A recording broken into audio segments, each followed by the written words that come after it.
प्यारे बच्चों, हिंदी की कक्षा में आपका एक बार फिर से स्वागत है। जैसा कि आपको पता है, आज हम अपना तीसरा पाठ युवक का हट इसे हमने पढ़ा था, इसकी व्याख्या भी की थी। तो आज हम इसका सारांश करेंगे और 2 बार पठन अभ्यास।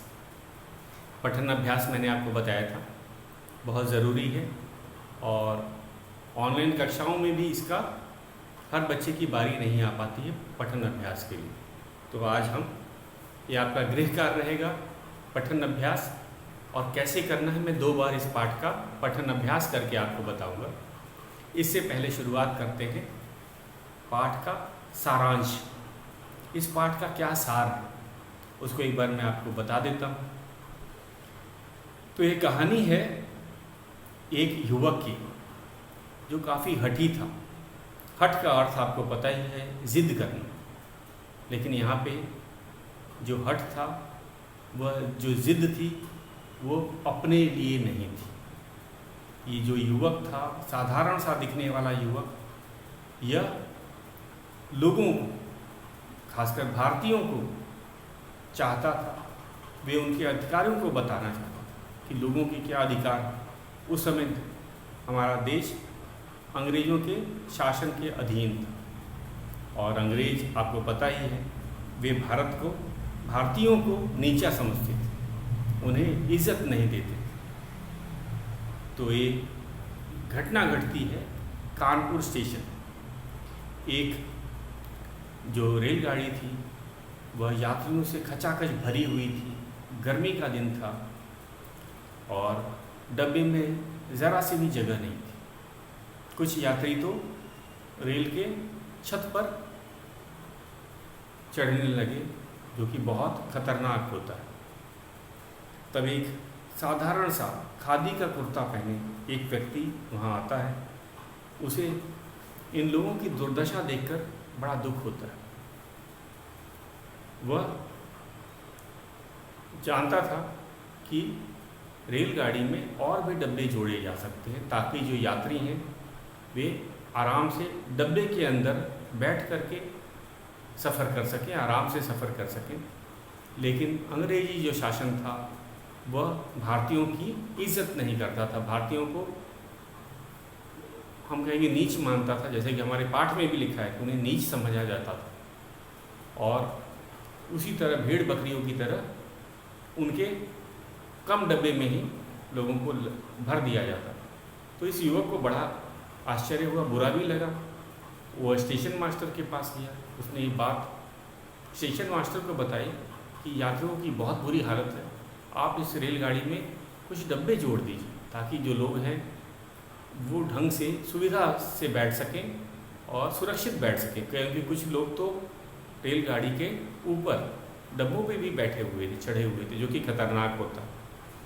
स्टेशन मास्टर उसकी बात नहीं मानता है, उसे डांट करके भगा देता है। तो ये युवक हार नहीं मानता है, लोगों के पास जाता है और समझाता है लोगों को कि आप चलिए मेरे साथ, आप लोगों ने पैसे खर्च करके टिकट खरीदा है और ये आपका हक है कि आपको सुरक्षित और सुविधापूर्वक यात्रा करने के लिए रेलगाड़ी मिली। तो लोगों को भी समझ आती है, लोगों को जागरूक होते हैं लोग कि भाई हमने पैसा दे के टिकट खरीदा है, हमारी सुरक्षा और हमारी सुविधा ये तो रेल विभाग को देखनी चाहिए। और लोग उसके साथ जाने को तैयार हो जाते हैं। वे लोगों के साथ फिर स्टेशन मास्टर के पास जाता है और यही बात समझाता है कि आपसे प्रार्थना करते हैं कि आप कुछ डब्बे रेलगाड़ी में जुड़वा दीजिए ताकि सब लोग सुरक्षित और आराम से अपने गंतव्य तक पहुंच जाए। लेकिन स्टेशन मास्टर फिर बात नहीं मानता है और वह रेलगाड़ी को चलने का संकेत दे देता है। स्टेशन मास्टर ही रेलगाड़ी को चलने का संकेत देते थे और जैसे ही रेलगाड़ी चलने को होती है, ये साधारण सा युवक रेल के आगे खड़ा हो जाता है और कहता है मैं आगे से तब तक नहीं हटूंगा जब तक कि इस रेलगाड़ी में और भी डिब्बे नहीं जोड़े जाते हैं। और रेलगाड़ी आगे बढ़ नहीं सकती थी क्योंकि वह युवक मारा जाता। वह बहुत हठी था साहसी भी था और स्टेशन मास्टर को इस युवक के जिद के आगे झुकना पड़ा और रेलगाड़ी में डब्बे और जोड़े गए, सभी यात्रियों को बैठने के लिए जगह मिल गई और सब सुरक्षित अपने गंतव्य के लिए रवाना हो। तो ये साधारण सा दिखने वाला युवक था गोपाल कृष्ण गोखले। ये गणेश शंकर विद्यार्थी। तो ये गणेश शंकर विद्यार्थी थे और इनका जन्म एक गरीब परिवार में हुआ था और इस कारण से वे उच्च शिक्षा तो नहीं प्राप्त कर पाए, लेकिन वे बहुत अच्छा लेख लिखते थे। लेखन में उनकी, हम कहेंगे, बड़े बड़े विद्वान भी उनकी लेखन का लोहा मानते थे। उनके लेख लोगों को प्रेरित करते थे और वे एक अच्छे नेता भी साबित हुए। उन्होंने अपने अखबार प्रताप, जो कि कानपुर से छपता था उस समय, उसमें अपने लेख लिखे, किसानों और मजदूरों को एक किया, जिसके कारण वे अंग्रेजी सरकार के आंखों में खटकने लगे और उन्हें इसके लिए कई बार जेल में भी डाला गया। लेकिन जब भी वे जेल से छूटते, वे फिर से अंग्रेजों के विरुद्ध आंदोलन करते थे। और 1916 में वे पहली बार महात्मा गांधी से मिले। उनसे मिलने के बाद वे काफ़ी प्रभावित हुए और उन्होंने अपना पूरा जीवन देश के लिए समर्पित करने का प्रण ले लिया और भारतीय स्वतंत्रता आंदोलन में उन्होंने बहुत सक्रिय रूप से भाग लिया। जैसा कि मैंने पहले बताया, उन्हें कितनी बार जेल जाना पड़ा और 1930 में वे एक अच्छे नेता के तौर पे जाने लगे थे और उन्हें उत्तर प्रदेश में सत्याग्रह आंदोलन का नेतृत्व किया। महात्मा गांधी ने सत्याग्रह आंदोलन चलाया था, तो उस समय उत्तर प्रदेश का नेतृत्व किसने किया था? गणेश शंकर विद्यार्थी। और वे सांप्रदायिकता के कट्टर विरोधी थे। सांप्रदायिकता मैंने आपको बताया था, दो धर्मों के लोगों को लड़ाना, हिंदू और मुसलमानों को लड़ा करके आपस में अंग्रेज ये चाहते थे कि भारत एक ना रहे, यहाँ के लोग आपस में लड़ते रहें ताकि वे आसानी से अपनी सत्ता चला सकें। तो वे सांप्रदायिकता के विरोधी थे। उन्होंने इन सब का काफ़ी विरोध किया था और हिंदू मुसलमानों को एक किया था। लेकिन 1931 में कानपुर में सांप्रदायिक दंगे भड़क गए और ये दोनों समुदाय को समझाते हुए, सिखाते हुए, उन्हीं दंगों को शांत करते समय ही ये मारे गए।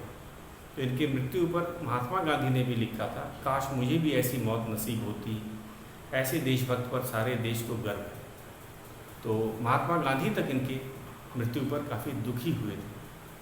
तो ये थे हमारे जो युवक थे, इनका नाम था गणेश शंकर विद्यार्थी। तो यही हमारा पाठ का सार था, युवक का हठ। हठ का अर्थ मैंने बताया जिद, लेकिन ये जो इन्होंने जो जिद की थी, उन्होंने गरीबों के लिए की थी, भारतीयों के लिए की थी और ये साहसी थे। तो इससे हमें इस पाठ से यही सार पता चलता है। ये पूरा पाठ गणेश शंकर विद्यार्थी के जीवन से जुड़ा हुआ है कि अगर व्यक्ति अगर हठ कर ले, जिद कर ले, तो उसका वो पूरा कर लेता है। लेकिन ये हठ अपने स्वार्थ के लिए नहीं होना चाहिए। जैसे बच्चे जिद करते हैं तो अपने लिए करते हैं, लेकिन इनका जो हठ था वो जिद होता है, ये हठ है। तो इनका हठ था वो देश के लिए था, अंग्रेजी सरकार के विरुद्ध था, किसानों और मजदूरों के हक में था। वह जब भी भारतीयों को बड़ी दीन दशा में देखते थे, बुरी दशा में देखते थे, तो उनका दिल पिघल जाता था। वे भी गरीब परिवार से थे। तो जैसा कि इस घटना में हमने देखा कि वे स्टेशन मास्टर से पहले प्रार्थना करते हैं, फिर लोगों के साथ भी जाके फिर प्रार्थना करते हैं, लेकिन जब स्टेशन मास्टर नहीं मानते हैं तो वो जिद के कारण रेल के आगे खड़े हो जाते हैं और अपने इस जिद के कारण वे अपनी बात भी मनवा लेते हैं। आखिरी में हमने देखा उनके जिद के आगे स्टेशन मास्टर को झुकना पड़ा और उसका फ़ायदा क्या हुआ, जो यात्री थे उन सबको सुरक्षित और सुविधापूर्वक स्थान मिल गया था रेलगाड़ी में।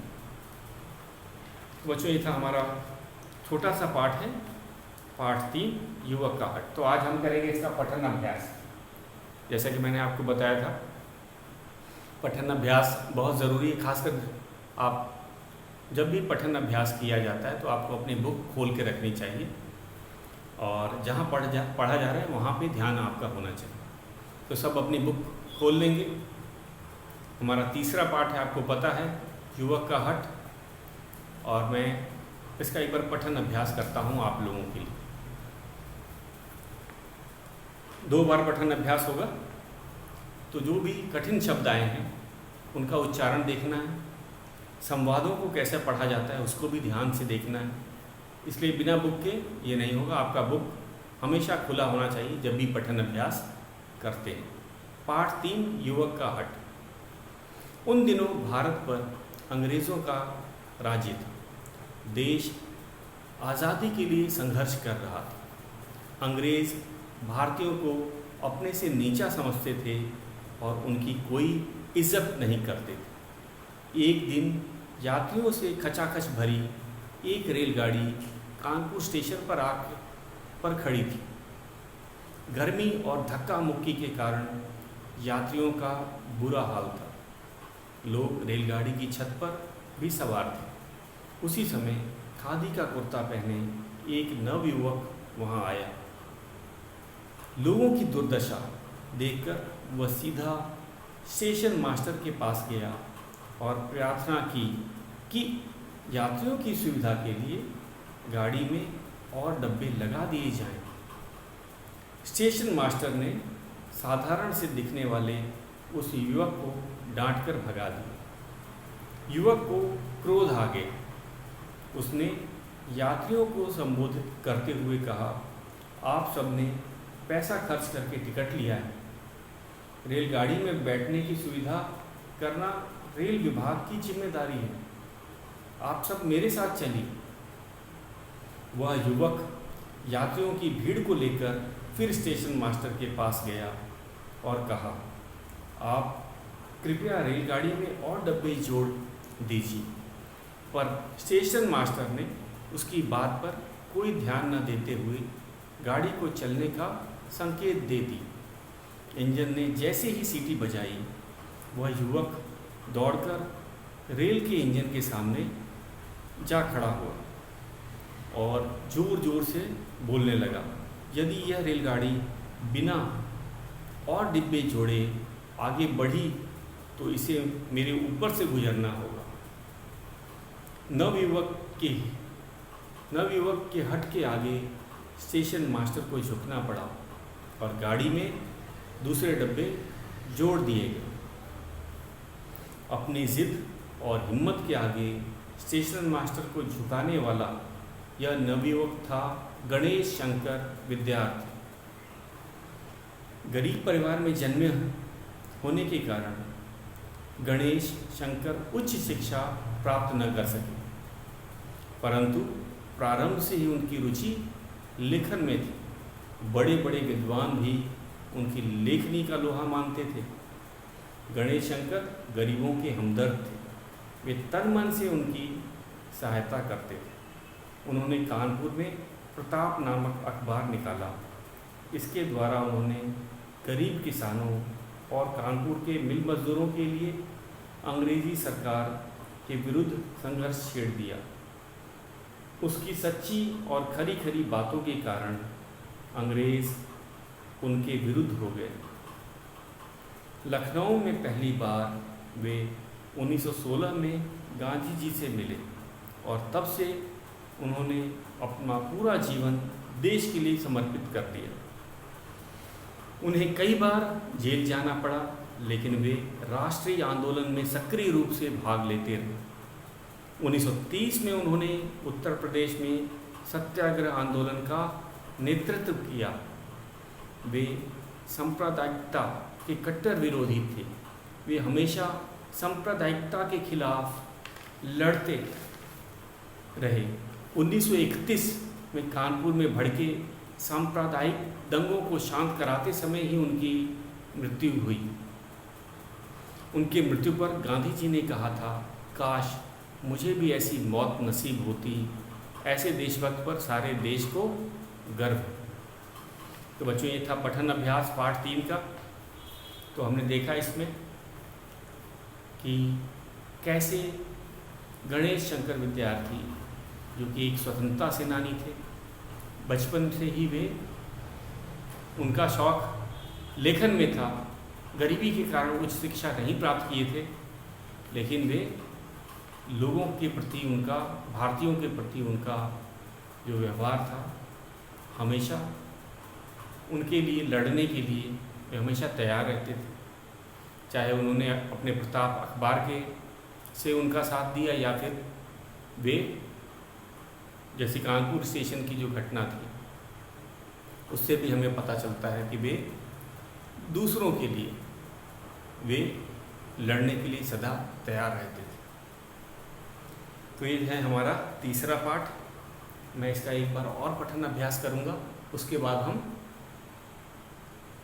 इसका शब्दार्थ पे आ जाएंगे। इस पाठ के शब्दार्थ हम करेंगे और इसमें मुहावरे भी हैं। तो शब्दार्थ और मुहावरे लिखेंगे। पहले एक बार और पठन अभ्यास किया जाए। एक बार मैंने पठन अभ्यास कर दिया है, तो आपके पास फिर पाठ्य पुस्तक खुली होनी चाहिए। पढ़ते समय जहाँ मैं पढ़ रहा हूँ उच्चारण देखिएगा, नए शब्दों का, संवाद का कैसे उच्चारण किया जाता है, पढ़ा जाता है, उसको भी देखिएगा। तो पाठ 3, युवक का हठ। उन दिनों भारत पर अंग्रेज़ों का राज्य था। देश आज़ादी के लिए संघर्ष कर रहा था। अंग्रेज़ भारतीयों को अपने से नीचा समझते थे और उनकी कोई इज्जत नहीं करते थे। एक दिन यात्रियों से खचाखच भरी एक रेलगाड़ी कानपुर स्टेशन पर खड़ी थी। गर्मी और धक्का मुक्की के कारण यात्रियों का बुरा हाल था। लोग रेलगाड़ी की छत पर भी सवार थे। उसी समय खादी का कुर्ता पहने एक नवयुवक वहां आया। लोगों की दुर्दशा देखकर वह सीधा स्टेशन मास्टर के पास गया और प्रार्थना की कि यात्रियों की सुविधा के लिए गाड़ी में और डब्बे लगा दिए जाएं। स्टेशन मास्टर ने साधारण से दिखने वाले उस युवक को डांटकर भगा दिया। युवक को क्रोध आ गया। उसने यात्रियों को संबोधित करते हुए कहा, आप सबने पैसा खर्च करके टिकट लिया है। रेलगाड़ी में बैठने की सुविधा करना रेल विभाग की जिम्मेदारी है। आप सब मेरे साथ चलिए। वह युवक यात्रियों की भीड़ को लेकर फिर स्टेशन मास्टर के पास गया और कहा, आप कृपया रेलगाड़ी में और डब्बे जोड़ दीजिए। पर स्टेशन मास्टर ने उसकी बात पर कोई ध्यान न देते हुए रेलगाड़ी को चलने का संकेत दे दिया। इंजन ने जैसे ही सीटी बजाई, वह युवक दौड़कर रेल के इंजन के सामने जा खड़ा हुआ और जोर जोर से बोलने लगा, यदि यह गाड़ी बिना और डब्बे जोड़े आगे बढ़ी तो इसे मेरे ऊपर से गुजरना होगा। नवयुवक के हट के आगे स्टेशन मास्टर को झुकना पड़ा और रेल और गाड़ी में दूसरे डब्बे जोड़ दिए गए। अपनी जिद और हिम्मत के आगे स्टेशन मास्टर को झुकाने वाला वह नवयुवक था गणेश शंकर विद्यार्थी। गरीब परिवार में जन्मे होने के कारण गणेश शंकर उच्च शिक्षा प्राप्त न कर सके, परंतु प्रारंभ से ही अपनी रुचि लेखन में थी। उनकी रुचि लेखन में थी। बड़े बड़े विद्वान भी उनकी लेखनी का लोहा मानते थे। गणेश शंकर गरीबों के हमदर्द थे। वे तन मन से उनकी सहायता करते थे। उन्होंने कानपुर में प्रताप नामक अखबार निकाला। इसके द्वारा उन्होंने गरीब किसानों और कानपुर के मिल मजदूरों के लिए अंग्रेज़ी सरकार के विरुद्ध संघर्ष छेड़ दिया। उनकी सच्ची और खरी खरी बातों के कारण अंग्रेज उनके विरुद्ध हो गए। लखनऊ में पहली बार वे 1916 में गांधी जी से मिले और तब से उन्होंने अपना पूरा जीवन देश के लिए समर्पित कर दिया। उन्हें कई बार जेल जाना पड़ा, लेकिन वे राष्ट्रीय आंदोलन में सक्रिय रूप से भाग लेते रहे।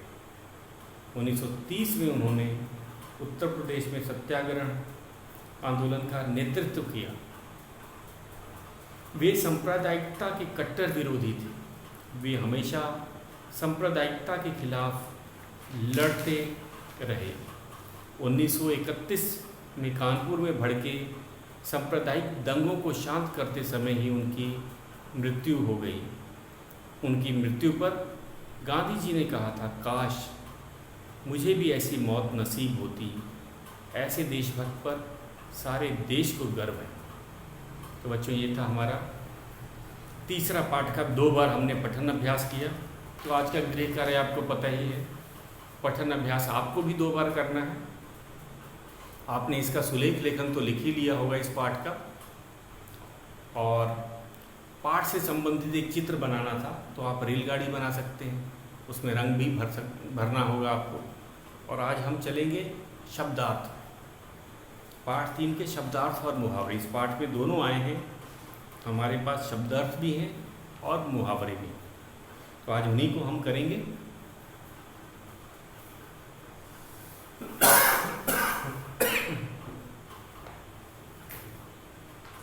शब्दार्थ।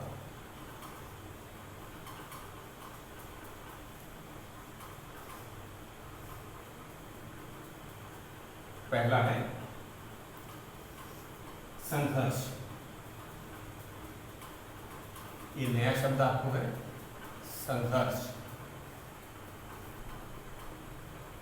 इसका अर्थ है टक्कर या होड़। टक्कर भी कह सकते हैं या होड़। अब पाठ के अनुसार इसका अर्थ आपको बताते हैं। जो भारतवासी जो थे अंग्रेजों के खिलाफ संघर्ष कर रहे थे, वे उनसे टक्कर ले रहे थे,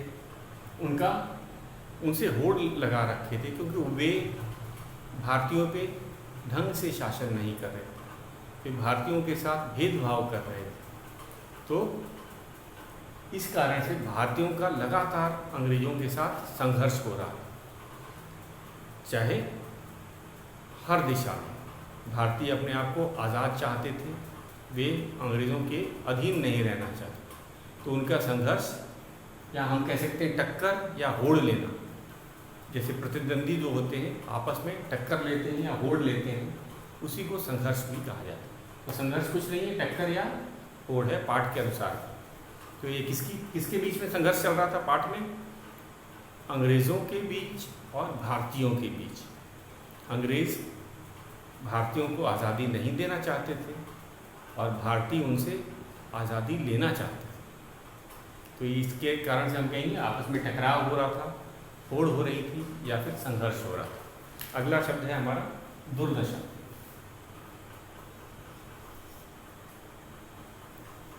दुर्दशा,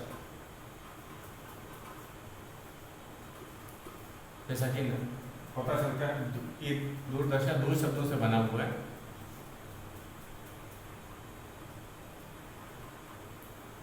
दुर और दशा। दुर का अर्थ होता है बुरी,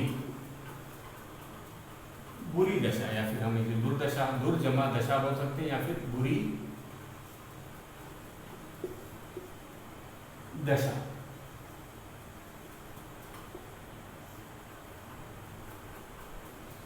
तो उपसर्ग है, आगे दुर लगा है। दुर का अर्थ होता है बुरी दशा। तो उस समय भारतीयों की दुर्दशा थी। या फिर हम यात्रियों की, अगर हम ट्रेन की बात करें, जो कानपुर में रेलगाड़ी थी, डब्बे कम थे, यात्री ज़्यादा थे, तो यात्रियों की दुर्दशा, बहुत गर्मी थी, बहुत बुरी हालत थी। अंदर रेलगाड़ी में पैर रखने की भी जगह नहीं थी डब्बों में। कुछ यात्री ऊपर चढ़ने लगे थे, ट्रेन के छत पे बैठकर सवारी कर रहे थे। तो इसलिए इस बुरी दशा कही गई थी यात्रियों की। दुर्दशा मतलब बहुत बुरी दशा। अंदर डब्बे सीमित थे, अंदर जगह नहीं था, गर्मी का भी था, और अगर वो ऊपर चढ़ते तो वो जान को भी खतरा था, क्योंकि छत पे भी जो यात्रा करना खतरनाक होता। तो इस कारण से इस पाठ में कहा गया कि यात्रियों की दुर्दशा थी। गर्मी के कारण, जगह न होने के कारण, अधिक लोग होने के कारण रेलगाड़ी में पैर रखने की भी जगह नहीं थी। तो दुर्दशा का अर्थ होता है दुर, हिंदी के अनुसार दुर जो है वो बुरी के लिए कहा जाता है, बुरी दशा। दुर्दशा, बुरी दशा। संकेत,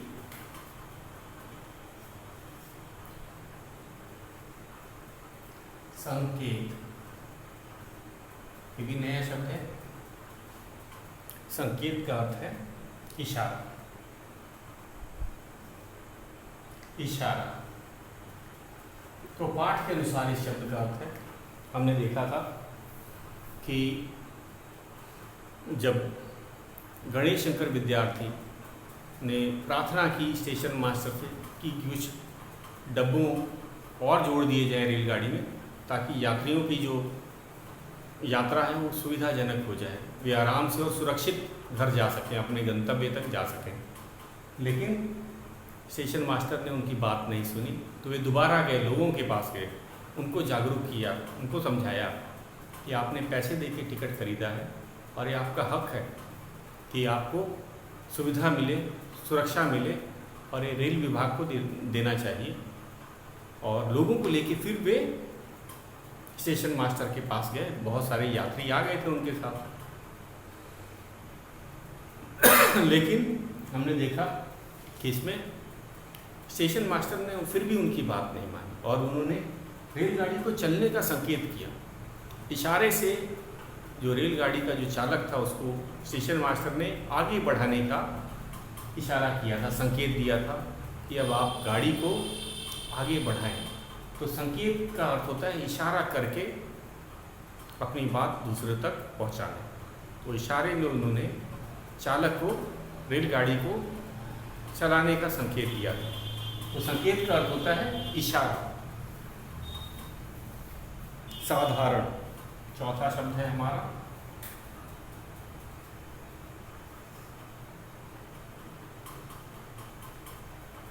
साधारण,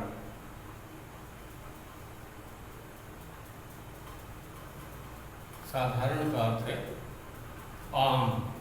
कोई फल नहीं है यहाँ पे, कोई ये ना सोचे कि यहाँ फल की बात की जा रही है, आम की बात की जा रही है। साधारण मतलब जो कोई विशेष न हो, जो विशेष न हो साधारण होते हैं। तो जैसे हमने देखा रेलगाड़ी में साधारण भारतीय थे, बेचारे कम जगह में, कम डब्बों में, गर्मी में, धक्के में ही सफ़र कर रहे थे। वे सब कोई विशेष व्यक्ति नहीं थे। तो साधारण का अर्थ होता है जो खास ना हो, आम। यहाँ फल का नहीं, आम मतलब साधारण। आम का मतलब यहाँ पे किया गया है जो विशेष ना हो। साधारण कौन होता है? जो विशेष ना हो। विशेष जो नहीं होता वो क्या होता है? साधारण होता है या फिर आम होता है। तो ये हमारा अगला है। उसके बाद में विरुद्ध, ये नया शब्द आया है, पांचवा शब्द है हमारा विरुद्ध।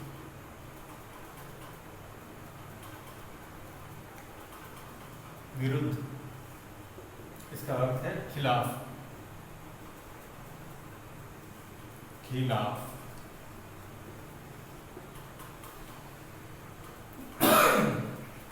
तो हम जो भारतीय थे किसके विरुद्ध लड़ रहे थे? अंग्रेजी शासन। तो विरुद्ध का अर्थ होता है खिलाफ। किसके खिलाफ थे? अंग्रेजी शासन के खिलाफ थे। क्यों? क्योंकि वो भारतीयों के साथ अच्छा व्यवहार नहीं करते थे। पाठ में दिया गया था कि वे भारतीयों को एक समान नहीं मानते थे, वे उन्हें नीच समझते थे। इस कारण से यहाँ तक कि जो हमने देखा कानपुर स्टेशन में कम डब्बों में ही उनको यात्रा करने के लिए छोड़ दिया जाता था कि ये भारतीय हैं, किसी तरह भी भेड़ बकरियों की तरह रेलगाड़ी में सफ़र कर लेंगे, इनका कुछ नहीं होगा, ये लोगों को सुविधा देने की ज़रूरत भी नहीं है, ऐसा सोचा जाता था। तो विरुद्ध का अर्थ होता है खिलाफ। तो भारतीय किसके विरुद्ध आंदोलन कर रहे थे? अंग्रेज़ों के विरुद्ध। भारतीय अंग्रेज़ों के विरुद्ध या खिलाफ आंदोलन कर रहे थे। तो बच्चों इसमें और भी शब्दार्थ हैं। आज का गृह कार्य आपको इसका 2 बार पठन अभ्यास करना। शेष हम कल करेंगे, इसमें मुहावरे भी हैं। तो आज का गृह कार्य है 2 बार पठन अभ्यास।